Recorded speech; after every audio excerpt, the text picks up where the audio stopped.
Hello and welcome to the Washington Urban Debate League's Intro to Debate series. This is Debate 101, learning the fundamental skills and terms of debate. In this video, we will go over how you engage in debate in everyday life, how debate works in competitions, what a debate round looks like, and some key skills and techniques of successful debaters. First, what is a debate? Well, a debate is any sort of discussion where there are alternative points of view. Should we get pizza or Chinese for dinner? Should I buy an iPhone or an Android? Should I go on vacation or save money?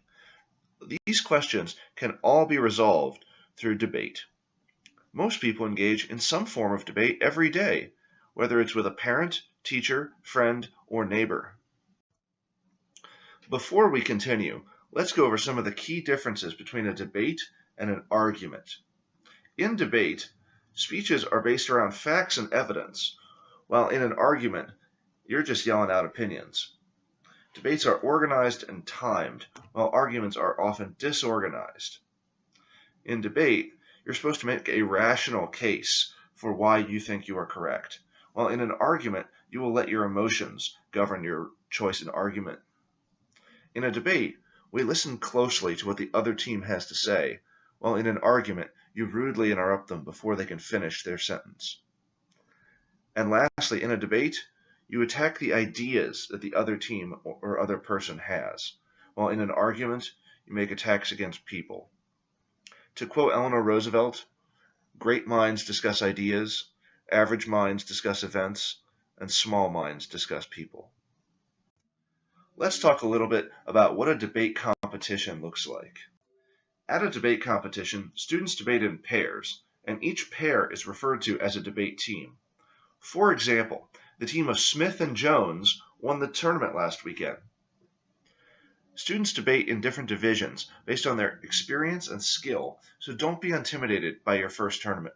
You'll be debating other folks who are just starting out as well. Each pair will spend half of the tournament affirming the resolution and half of the tournament negating the resolution, so be sure to come prepared for both sides of the debate. Each round is judged by a former debater, teacher, topic expert, or other adult. Your goal is to persuade that person to vote for you, regardless of what their background might be. At the end of the tournament, the debate teams with the best records and the individuals with the top individual scores will get trophies. So what is the resolution? Well, when debating with your family between Chinese and pizza, you and your family have already agreed to the subject of the debate.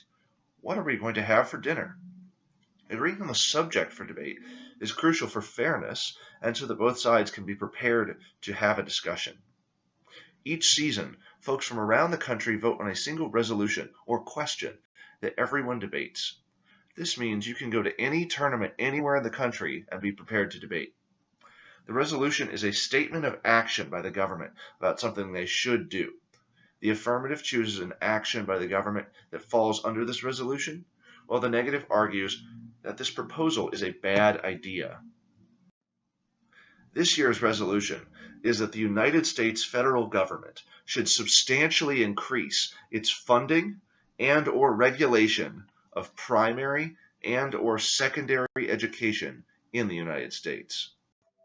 The building blocks of a debate are the speeches, and there are two types of speeches in each debate round. Constructive speeches are where each team introduces their position. These should be full of evidence to support the different claims you make.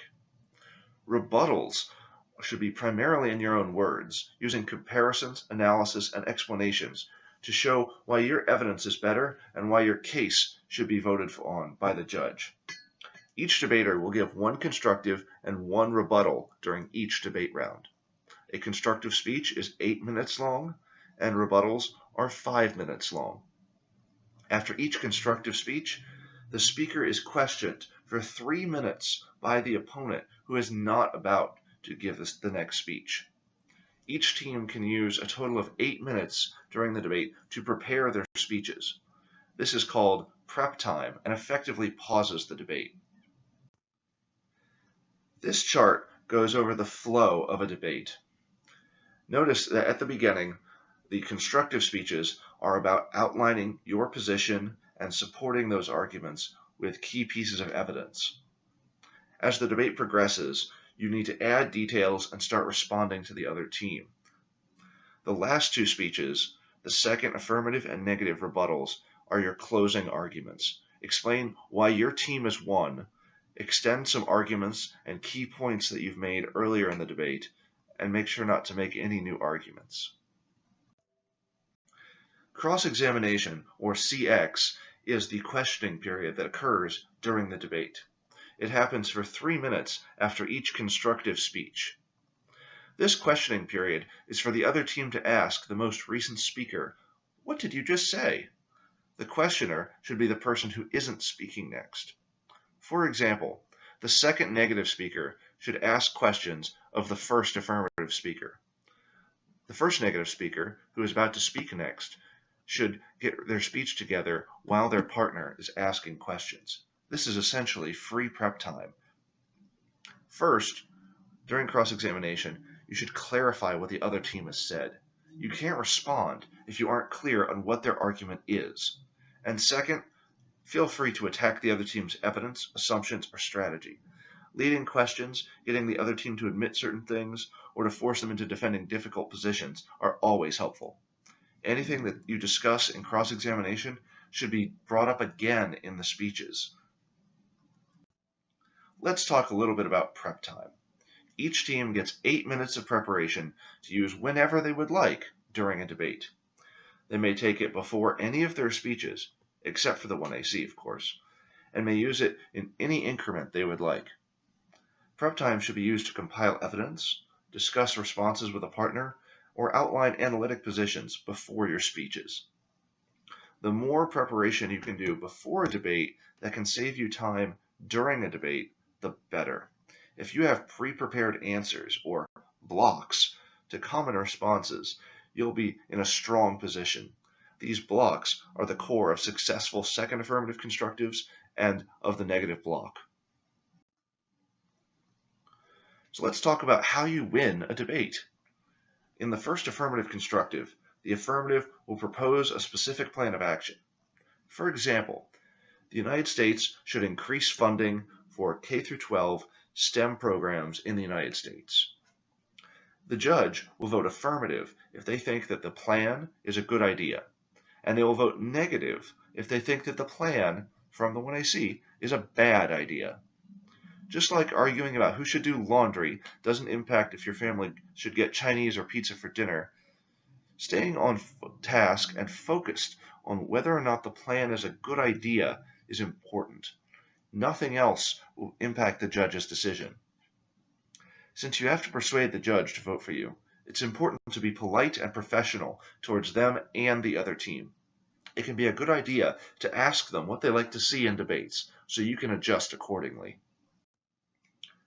Let's go over some key terms and techniques to being a successful debater. Let's talk about using evidence in debate. During the constructive speeches, students should read directly from evidence they would like to introduce into the round. This evidence is usually organized in the following format. First, the tagline. This is a one-sentence description of the argument you're trying to make. This is often referred to as the claim. Next is the source. Who are you quoting, and when did they write it? This should be a full academic citation, but you don't have to read all that unless the credibility of your evidence is challenged. Lastly, the evidence itself. Choose the paragraph or paragraphs you would like to introduce into the round, and cut and paste them into a document. Use a highlighter to break out the key parts you want to read, and do so. Make sure to provide the context for the evidence you're citing so the other team can analyze your evidence. So what is good evidence? First, good evidence comes from a qualified source. This could be an academic journal, a public statement from someone involved in the issue, or another trustworthy source. Newspapers are often good starting points, especially for recent events. Second, good evidence is conclusive. Instead of just stating the arguments for and against a position, good evidence states why one side is correct and makes comparisons. Third, good evidence has multiple warrants or reasons why the claim you're making is true. And lastly, good evidence is often recent. The world changes, and while some things remain the same, others don't. Older evidence is often about ideas, theories, and philosophy, not events, which don't change as frequently. The other key skill for a debater is to listen and take notes. During a debate, lots of complex ideas are thrown around. If you don't write them all down and stay organized, you will not be able to respond to the other team and you will lose the debate. Debaters generally take notes in a very specific manner called flowing. They write the content of each speech in a column with specific answers next to the point they're responding to. This allows you to see what the other team answered and what they didn't. Arguments that are not answered in a debate round are accepted as true. It can be helpful to develop a shorthand for you and your partner to understand. Here is a sample flow about a debate between Chinese food and pizza. The first affirmative constructive makes a claim that Chinese food tastes better. The negative in the first negative constructive responds, saying that pizza is also tasty. They write this response right next to the argument that Chinese food tastes better. This is a back and forth about the concept of taste and should stay organized like that throughout the debate. The negative also makes a second argument about variety. They write this lower, since this is a new argument. Notice that they make plenty of space available for the development of these arguments throughout the debate. As the speeches go on, the debaters go back and forth about the pros and cons of pizza and Chinese food. In the second negative rebuttal, the negative concedes or doesn't answer that Chinese food offers more variety than pizza. This is an argument that is conceded and must be considered true for the affirmative. So how do you prepare for a debate tournament? First, prepare the first affirmative constructive.